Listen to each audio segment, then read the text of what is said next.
చెప్పండి స్వామీజీ గారు. జై శ్రీమన్నారాయణ. జై శ్రీమన్నారాయణ.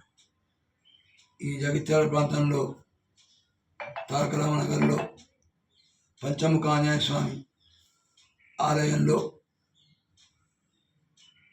తెలంగాణ కోసమని కేసీఆర్ వియ్యంపుడు జగన్మోహన్ రావు వారి దేవాలయంకు వచ్చి మా తెలంగాణ రావాలి, మా కేసీఆర్ ముఖ్యమంత్రి కావాలి, మా ప్రభుత్వం కావాలని ఇక్కడ పూజ చేయించడం జరిగింది.